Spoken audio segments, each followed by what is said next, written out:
Well, I see the fans up here, and I see a real opportunity to build a team up here.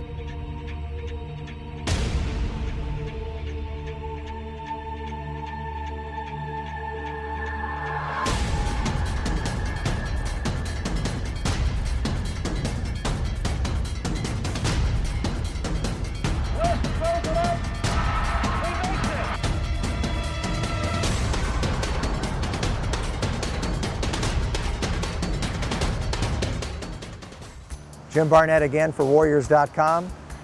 We'll be discussing Jerry West and his basketball career, something that he doesn't really like to talk about. He likes to deflect all the attention, but how can you deflect attention from a man who was known as Mr. Clutch, and he is the icon, the logo for NBA basketball. You keep your space, you're a very private person, very humble person, particularly in regard to what you've accomplished in the NBA. First, you have to look at as a player, an NBA champion, a finals MVP, the scoring champion of the league, an All-NBA first team selection 10 times, a 12-time All-Star. 14 times. The 14-time All-Star, pardon me, all 14 years. Right. But, you know, the 50 greatest players of all time, one of those. How did that come about? And knowing, because I remember even though you had a great college career, in the book you mentioned, you know, you weren't even sure you were good enough to play in the NBA, but yet you were the second pick overall, and the rest is history. I think the thing that always drove me was that if you strive to be the best, you're always going to push yourself. You're always going to have loftier goals than other people. And for some reason, I was just born competitive. It wasn't something that I worked on, it was just me. And when I came into the league, the one thing I didn't want to do, I didn't want to fail, but I really didn't know what kind of player I could be. I really didn't. And even though I was drafted second at that time, in my mind, I was always not one of those self-assured person. I had to prove myself. And I think when I first came here, the first couple of practices I came to, I said to myself, my gosh, I don't belong here. And it took me probably about 3 weeks. And all of a sudden I said, you know, I can play with these guys. And my college coach came to Los Angeles with me, and he wanted to bring me along slowly. And of course, I was antsy to play, and felt that maybe I was better than the players that played ahead of me. But he wanted to give everyone a chance because it was his first time coaching in the NBA.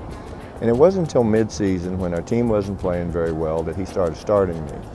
And we changed our backcourt completely. And we started winning, and we started being much more competitive. And I always felt that every game, I got a little bit better. I got a little bit more confident, because some of these names you'd read about in the newspapers, oh my gosh, you know, I know he's going to embarrass me or humiliate me. And all of a sudden I would stand in front of them, and I knew that they weren't any better than I was. And then particularly physically, I felt I had a huge edge. And as you go along, and the season went along, and you start accomplishing things, not only personally, but from a team standpoint, you do feel like that you belong. With me, I was never going to put myself in a position, I couldn't mentally, to say I was better than anyone else.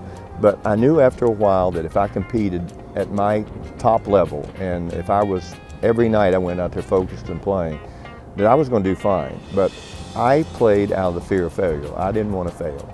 And it's something that even to this day, you know, people ask you, well, how can that be positive? Well, to me, it was my motivator. And I think I got to the point in my career where there's nights I felt like I had a huge advantage. It's a really powerful feeling, but it would be something I would never let anyone know, because I think sometimes it's almost demeaning to say that. And I think when you compete, the thing you want to do is to win. And at the end of the day, if you are an individual that accomplishes a high level, that's all well and good, because you're going to help your team win. But as I say, I was very fortunate that I had that competitive desire, and I wouldn't want to lose it. You know, I think the great teams obviously have great players, but sometimes it's a combo. Two of them, you know, Jordan and Pippen, and Cousy and Russell. Finally, it worked out to be Havlicek and Bill Russell. But as I grew up in Southern California, it was Baylor and West, or West and Baylor, whichever it may be. And you now have a bronze statue outside Staples Center. You think there should be one for Elgin Baylor as well? I said it that night.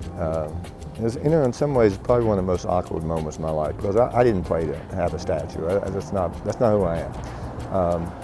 And I remember that evening so well because Elgin was sitting beside of me, and I got up there and said, this doesn't seem quite, because we were not only tied together at the hip, but I loved him. Okay, he was such a great teammate, one of the most underrated players ever, and for me to have a chance to be around him, I learned so much from him that it's just amazing how he conducted himself with the press and with people, how giving he was, and more importantly in private, how real he was. He wasn't someone who placed himself above anyone else. So it was an education just for me to be around him, to watch him play and some of the things he used to do. I said, my gosh, I just hope I can get to the point where I can be half as good as him.